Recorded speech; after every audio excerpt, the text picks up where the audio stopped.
Ngayon naman mga kababayan, alamin na natin ang lagay ng ating panahon. Upang bigyan tayo ng update ukol kay Bagyong Goryo. Ngayong Sunday, makakasama nga po natin si Pag-asa weather forecaster Manny Mendoza. Good morning po, Mr. Mendoza. Good morning po, sir, at sa lahat po ng mga viewers ng Channel 4. Alright, Mr. Mendoza, ano na po ang lokasyon ni Bagyong Goryo at anong direksyon ang tinatahak nito? Tungkol po sa Bagyong Goryo, tulad po ng ating nakikita, yan po may mga kapulahan at kadilawan. Yan po sa kasalukuyan ay nasa vicinity na po ng Batangas, almost nasa northern part po ng Mindoro Province. And then, ang Bagyong Goryo po kanina pong alas 4 ng umaga ay nasa vicinity po ng Batangas. At taglay pa rin po niya ang lakas ng hangin na 65 km per hour malapit sa gitna. At pagbugso po ng hangin na umaabot po sa 80 km per hour.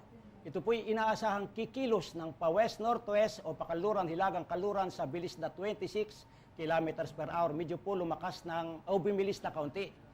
At tungkol po naman sa bagyong ito, ang babala po ng bagyong numero 2 ay pinaiiral po sa mga lalawigan ng tulad po ng ating nakikita.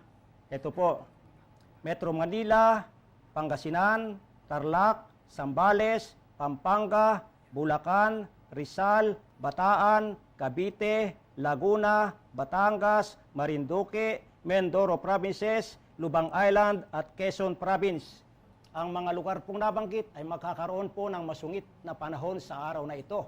Yung po namang babala ng bagyo numero 1 ay pinaiiral po sa mga lalawigan ng La Union, Benguet, Nueva Vizcaya, Nueva Ecija, Pulilio Island, Southern Aurora, Camarines Provinces, Albay, Burias Island, Romblon, Coron, and Calamian Group of Islands. Ang mga lugar pong nabanggit ay magkakaroon po ng mga pag-ulan at pagbugso po ng hangin. At siyempre po, ang nalalabing bahagi po ng bansang Pilipinas ay makakaroon lamang ng bahagya hanggang sa maulap na kalangitan na may mga pulupulong pag-ulan o pagkidlat, pagpulog. Alright mga kababayan, yung mga nabanggit na lugar po ni Mr. Mendoza, paghandaan po natin ang mga pag-ulan na ating mararanasan. Mr. Mendoza, posible bang magtaas ng public storm warning signal number 3? Posible po na magtaas ng public storm signal number 3 kung ito pong bagyong ito ay magiging severe tropical storm or magiging ganap pong typhoon. Kasi ang magiging hangin po noon 101 to 185 km per hour. Yun po ang nagpapatunay na makakaroon ng signal number 3. Alright mga kababayan, paghandaan po natin yan. So kaya i-monitor po natin palagi ang lagay ng ating panahon sa pamamagitan ng pagtutok. Dito lamang po yan sa Panahon TV. Mr. Mendoza, ito naman po ang pinakaabangan ng lahat, no? Kailan nga po ba natin maaasahan ang paglabas ni Bagyong Goryo sa ating bansa?